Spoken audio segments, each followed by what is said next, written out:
father was My father was usually quiet with me and often cautioned me to watch and listen rather than ask questions.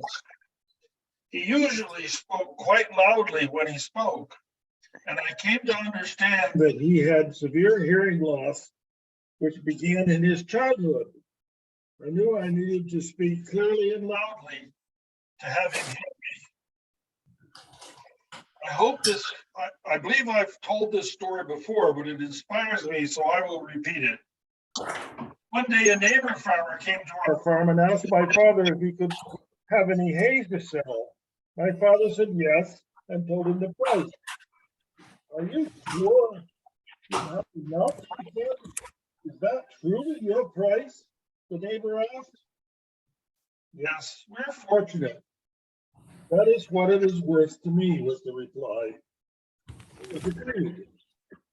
When the neighbor left, I asked my father, why did you sell the hay so cheap? You could have asked twice that, and it would have been less than he would have had to pay for hay from the Canadian dealers. He replied slowly, yes, but he truly needed that hay. We do have enough. And I need to look in the mirror in the morning to shave. Yeah. I'm sure we were not wealthy, but my parents never talked about it and did not complain. My parents loved each other very much. My mother did everything she could to save money and provide for the three of her children. We always had a big garden, chose lots of fruits and vegetables for winter. And during my early years, she would load the 4-foot logs into the wood furnace to keep us warm. She also worked as a bookkeeper for the school and later for a retirement home and the local cemetery board to bring in a bit more money. But she never failed to attend church, give to the church, and do charity work when asked. These are the lessons that I think inspired me to join Rotary. When I learned that a group of local business people were voluntarily working together to help those in need in our community, I knew I would feel comfortable in that group. Every time the club builds a ramp or gives clothing to a child in need or funds the repair of a car so a person can get to his or her job, or buys books for the school children in need, or funds the purchase of night lights or a sign-on kit for the fire department, I am inspired. I feel very fortunate. Thank you, Phil. I'm sorry to say we missed part of that because we're having some audio issues, but everything I heard was great. Thank you so much.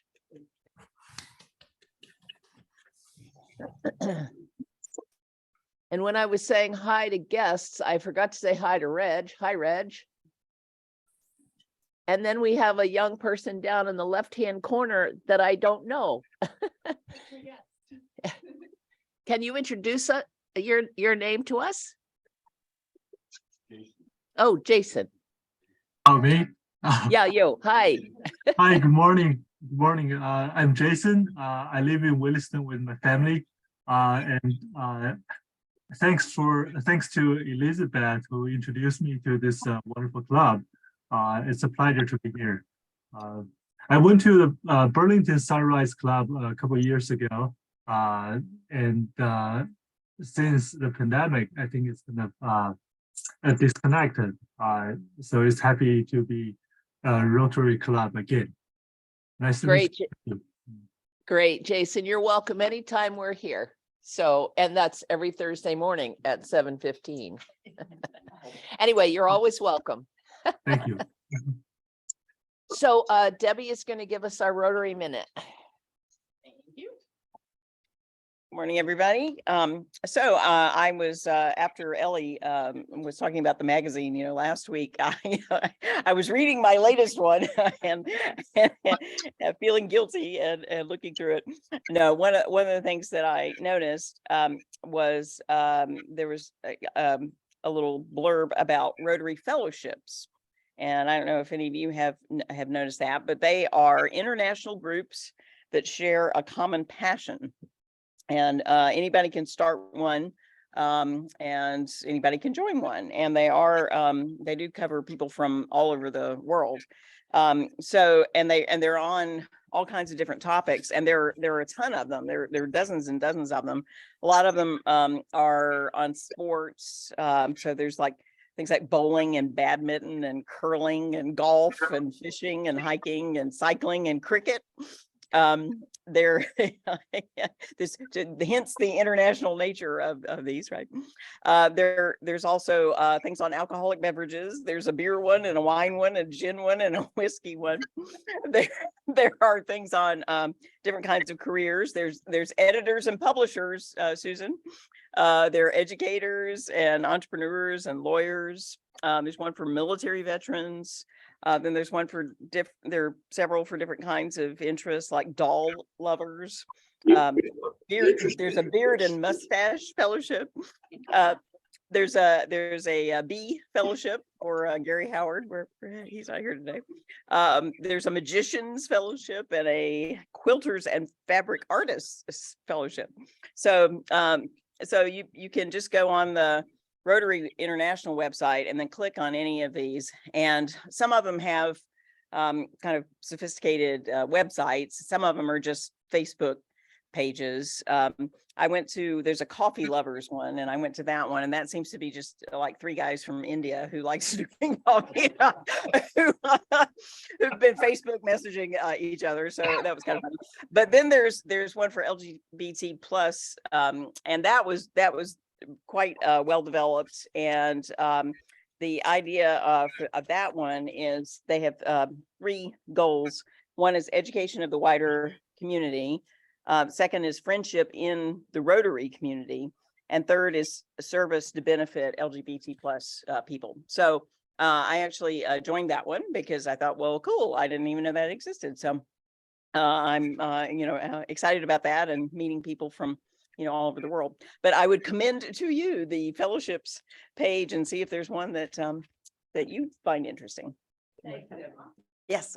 Do they allow women in the beard and mustache? I don't know. Well, yeah, and then there'll be an electrolysis fellowship. Oh my gosh. Thanks, Debbie. Another reason to read your Rotary magazine. So just a couple of business items. One, the blood drive was very successful. They had 38 people sign up, 3 people who'd never given before. They anticipated 28 units. They got 33 units. So they were very happy. I have to check with them. I'm guessing the next blood drive will be probably in March, and I will keep you posted. We have been successful both times, so I think we should keep promoting blood drives. We're on their schedule. Already? Yes. Do you know the date? I think it's March 4th. I'll have to look into it. Okay. But yeah, they're taking reservations. Clearly, Leslie's one of these people who goes, gives blood, and signs up before she leaves. I've never been that organized. Well, neither have I, but it's just very Good job. Anyway, I'll keep you posted. Thanks to everybody who was here yesterday for the luncheon. It was a smash hit, I think. The food was great. The seniors had fun. The poinsettias were huge. And of course, they were all thrilled with their little raffle tickets to have a chance at those poinsettias. Marty came and played piano, which was so wonderful. We can now say that we're a Rotary Club with our very own piano player. Yay. I once went to a Rotary meeting in Texas, and there might have been 100 or 120 people in the room. It was a huge club, and they had a piano player. And I remember saying to Ken Stone and Charlie, we got to get ourselves a piano player. And now we have one. So, and the only other thing is we will not meet next week. We will have a business meeting the week after, the last Thursday in December. I think it's the 29th. Somebody will check and correct me. It is, thanks. So we'll have a business meeting on the 29th. I would like to give the chairs of our committees a chance to either talk about what's coming up or review what's happened. So we'll talk a little bit about going forward. Is there anything else anybody has to say or add? Oh, right. The 20th is the last day, right? 22nd. 22nd. Okay, so, That's the day they pick. okay, so check your barrels. Is everybody successfully picking up their barrels? And we know Rick McGuire is going for the biggest barrel retriever. Yeah. Okay, and then, so the last day, Armand tells me, is December 22nd. If you pick up on the 20th or 21st and more show up on the 22nd, they'll take it when they take the barrels, so. All right, so our speaker today is Bonnie Lord. Bonnie, thank you for coming. It's so good to see you. I'm going to read you Bonnie's bio. Bonnie is the Youth Services Librarian at Dorothy Alling Memorial Library. That's a mouthful, that library. She's been in this position for just over a year now. Prior to Dorothy Alling Memorial Library, she worked at Hartness Library at Vermont Tech in Williston. Bonnie has an MLIS, you have to tell us what that means, degree, and is currently working on an MA in education with a focus on technology in education. She has an interest in supporting school readiness and interest in STEAM subjects through the library. And it's the STEAM program she'll talk to us about this morning. Thanks, Bonnie. You're on. Thank you. And so the MLIS, it's the Masters of Library and Information Science, which I will be honest, I didn't know existed until I started looking into grad programs and stumbled across it. So it was kismet. So thank you for having me in today to speak over Zoom. And I am going to share my screen. I did prepare a little visual aids today. So I wanted to talk about our STEAM kits and our STEAM programming, but I also wanted to just show you some of the circulation statistics for some of the items that the Rotary Club has helped the library purchase in the past. So the items that the library or that the Rotary Club has helped the library purchase include the Penworthy STEM kits. And you'll see that I refer to the kits as STEM, but the programming as STEAM. The reason for that is our kits focus on science, technology, education, and math, but the programming also includes art components. So that's the difference there between the STEM and the STEAM that I talk about. So overall now, we have 15 of those STEM kits from Penworthy, and also some that we've put together ourselves at the library. And this does include our coding kits as well. So there's 15 items. They've been checked out a total of 233 times through their lifespan, which came out to an average of over 12 checkouts per item, which is pretty phenomenal for a library object usually. And then the Rotary Club has also helped us purchase Wonder Books. So I was surprised to find that we have 88 Wonder Books because they're checked out so frequently that it looks like we only have about 20 at the library. Those have been checked out over 1,000 times, and it averages out to about just under 12 checkouts per item, which once again is just phenomenal for a library item. So thank you to the Rotary Club for helping us purchase some of those items because they are well loved by all of our patrons. One of the things that I have been working on at the library, and before me, Jess George was also working on this, so I inherited a wonderful platform to start on, is including more STEAM programming for the youth. I know that COVID kind of made Jess pump the brakes a little bit on this, which unfortunate, but you know, it happened to all of us. And luckily we've been seeing at the library, we're starting to see what I'm told is more pre-pandemic numbers again, which is wonderful. So I just wanted to show you all a snapshot of the youth programming at the library, and the youth programming covers everything from 0 to 16 years old. After 16, they're considered adults. And I broke up the programming into 4 basic groups just to kind of highlight what we do for the youth programs. So after school is the teal one down here, and you can see about 11% of our programming is after school programming. After school programming happens on Wednesdays on the early dismissal days, and it cycles through a couple different subjects. So we start the month with the early dismissals with Lego and board game time, just to give them time to socialize and play new games, work with the Legos, which is usually what they go to. We usually do a movie after that on the second Wednesday.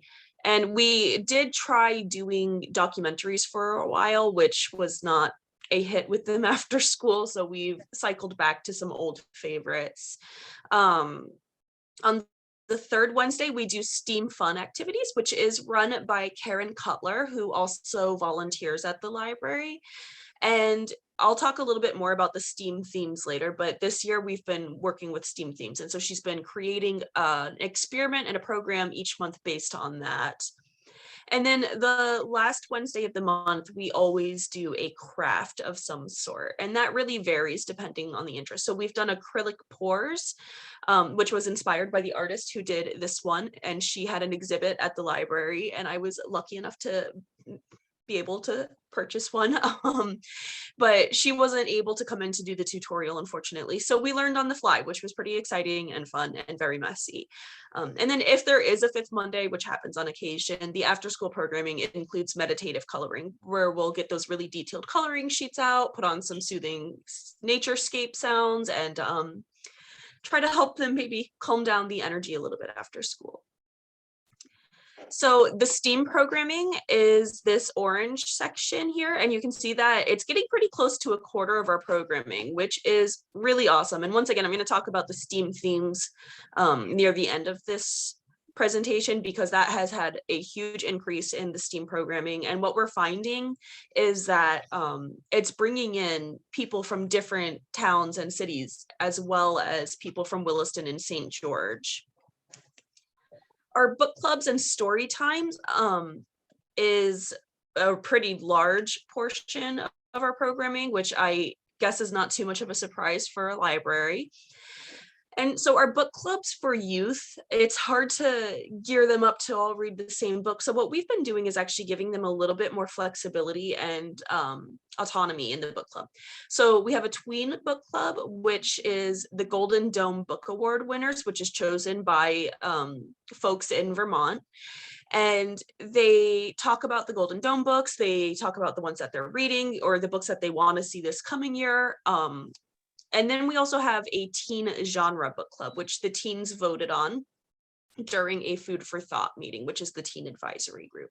And the teen genre book club is they choose a theme or genre, and then everyone in the group reads something that, even if it's only a vague relation, they'll read something with that, and then they'll talk about it at the meeting. So both of those are fairly new within the last year, and they're still kind of taking off, but they're getting some trajectory. And then other things that I included in book clubs and story times is, of course, the preschool story time. When we have author visits, and if we have a guest reader, which we did during the summer, we had a Vermont engineer come in to read one of the Red Clover Book Awards, which was about engineers and construction workers and how everyone has to work together to design and build complicated structures that people don't always think are that complicated, like bridges. And I also included Vermont Reads, and we do have a new Vermont Reads starting at the end of this week into next week. It's supposed to have a kickoff party on Saturday, so fingers crossed with the weather, but we'll see. And then the last one I have here is Other, which encompasses a lot. So it's the largest group here in green. And that's the programming that really doesn't fit into, like the literary themed or STEAM themed or just the after school programming. That's more like the requested things, people who want to guest speakers. So we had Taylor Coppenrath come this summer to talk about being a college basketball and a pro basketball player and like what he's doing now. And it's also the parties and stuff, like the character parties where kids get to dress up as whatever character they want to, or some of the summer reading programming that's not necessarily based on literature, but still ties in. But what I did really want to focus on here is just the STEAM programming and how it's starting to become a bigger part of what the library does.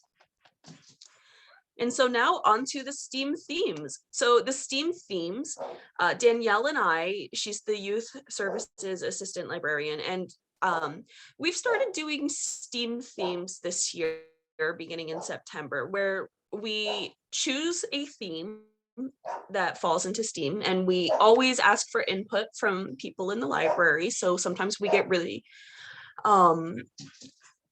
sometimes we get curveballs, and that's okay. So some of the themes so far have included robotics, which was really wonderful. We had a local robot builder enthusiast come in and do a demo, and that brought in people from South Burlington and Williston and St. George.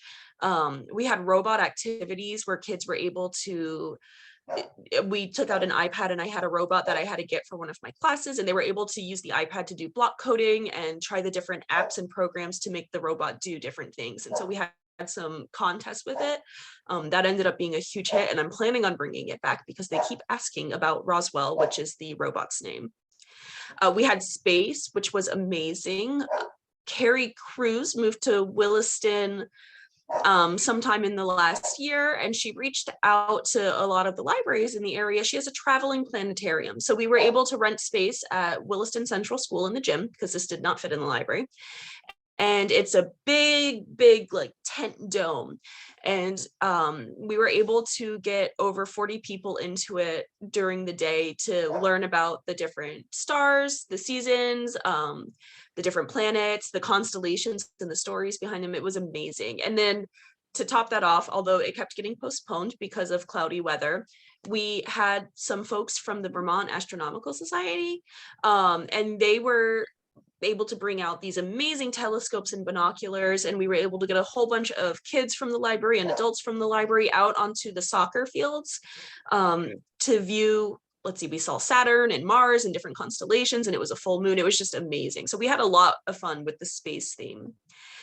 We did Dino-Vember for November, and this month we have chemistry. So we've been doing a lot of chemistry programs. So far we've done secret spy chemistry. Tonight we have borax crystal, stars and snowflakes, so they can kind of learn about how when you dissolve borax and then how it reforms. And I'm really excited for that one. And then we also have slimy chemistry, because which kids do not like slime? And then next month we're doing renewable energy. And one of the curveballs we got is the month after that, a kid requested water as the theme. And so we're going to see what we can do about incorporating, you know, parts of the water cycle and like the different ways that water might present as ice or water or steam. So that one, it's one that we're thinking about. So before I stop sharing my screen, I just want to pop over to these other tabs that I have open to show what I was hoping the Rotary Club would be able to help us with this year. And I had sent these links, but I just wanted to kind of explain what it was all about. So the solar bug kits, this is a class set, and what it is it's not really origami, but it has these cutouts that, and there's stag beetles and ladybugs that kids are able to pop out. And then you can see it comes with all of these other components. So it helps teach them about solar energy, and it also gives them a way to kind of see how easy it is to put together while learning about the different components. And it's pretty cool because then the bugs actually move around. So this would be more for STEAM programming versus the STEM kits that we've done in the past. But one of the STEM kits I found, which is also pretty cool, is this solar workshop. And I had it set to this picture to show you because it kind of shows all the components in it, but it also only shows the praying mantis. So this kit can be reused over and over and over again. And it has all of these different items that kids can put together to see the different ways. So this is not just solar energy that they're learning about with this kit. They're also learning about mechanics and the mechanics of movement, really, and a little bit about engineering. And so that was everything I had to share with you. I'm going to stop sharing my screen so I can see everyone again. And I just want to know if there are any questions that I can answer. I'm more than happy to give it a shot.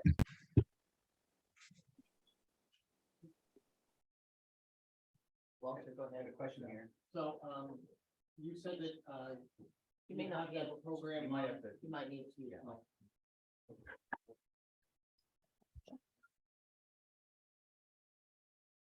You said that you have programs on Wednesday afternoon when school gets out early, and how many students do you have on that day?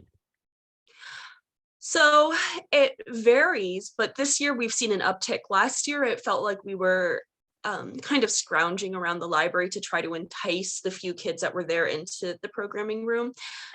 This year, they immediately come and check the calendar and ask us what the program is for the day and then go into the room. We've been averaging about 9 per Wednesday, so 9 kids after school with a few others who trickle in and out.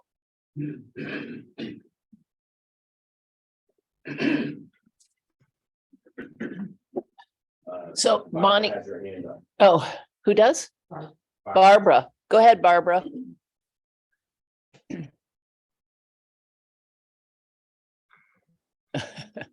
You did.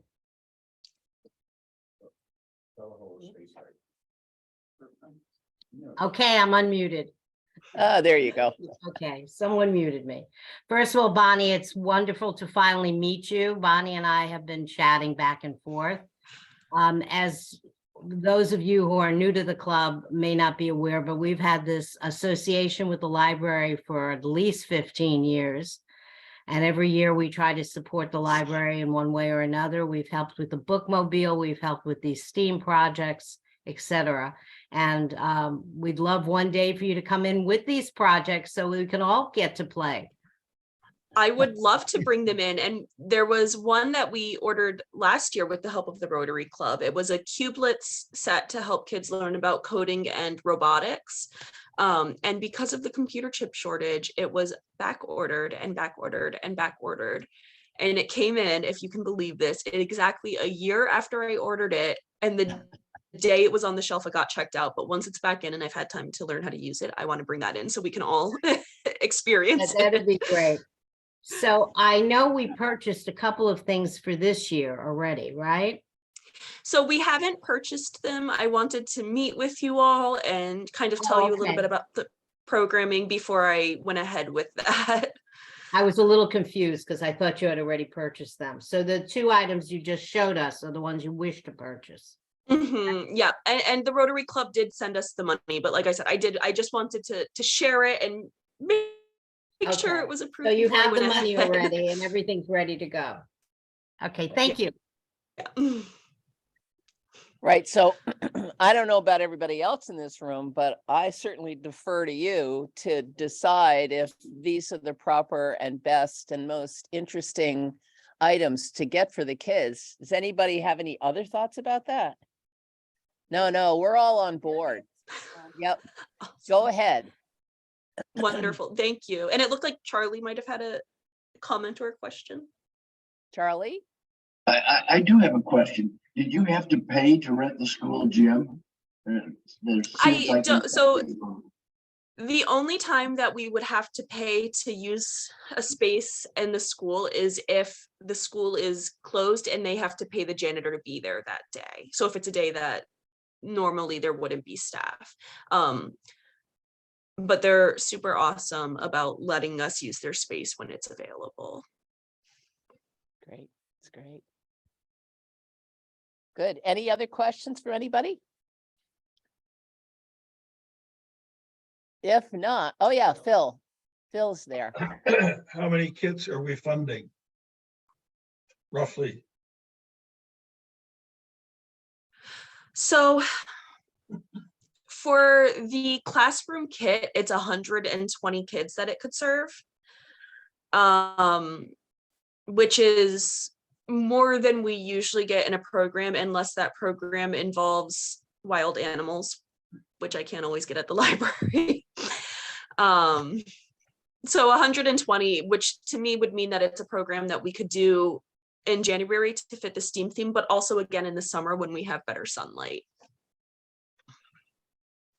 So I'm wondering, Phil, if you asked how many kits or how many kids? Well, I'm interested in both actually, because I'm trying to figure out if we've given them enough money to serve our community.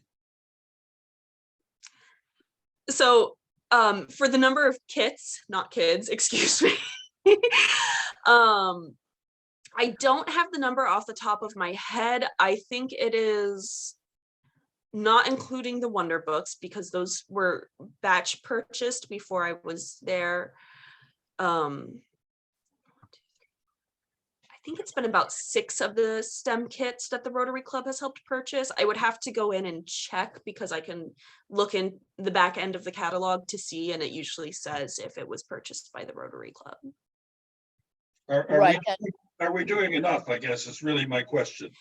Oh, absolutely. So part of the, I feel like this is the library song and dance at every library in the nation. Part of it is you need the space to house the kits, and space is an issue at Dorothy Alley Memorial Library because, you know, we serve such a wonderful community. So people are always using what we have, and the STEM kits, we don't have room for that many, to be honest, for that many more. And what we do have, it's really well loved. So we usually only have 1 or 2 at the library at the time because they go out frequently enough. Okay, thanks. And I think, Bonnie, I'm being a little bit dense. Just to clarify, you want to buy 1 of each of these kits that you showed us? Yep. So one of them would be a kit that could be circulated, and that way it could be enjoyed. I say passively just because it's not being done at the library, but of course it's an active kit. And then the other one would be the kit to be done at the library with supervision, so we can kind of talk and teach as we go. Great, perfect. That clarifies it for me. So everybody, we need to thank Bonnie so much, and Bonnie, will have you back maybe after an opportunity to bring a kit and see how astute the rest of us are. So thank you very much. Yes, coming. I might have to. Thank you. And thank you all so much. I really appreciate the support from the Rotary Club and also the time to come in and chat with you all. So thank you. Great. Thank you for what you do, Bonnie. Thank you. Great. All right. You can unpin her. If there's no other business, we do have a raffle. Oh, yes, we do. Elena, how'd you like to draw? You never get to do it. No. Do the last 3 numbers. 861. 8. Oh, right.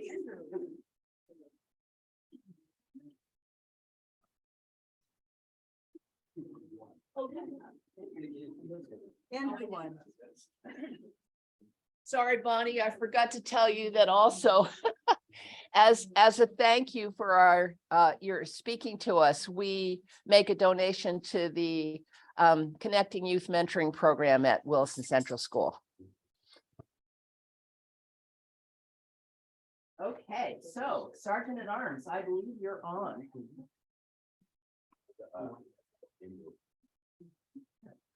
Hey, Marty.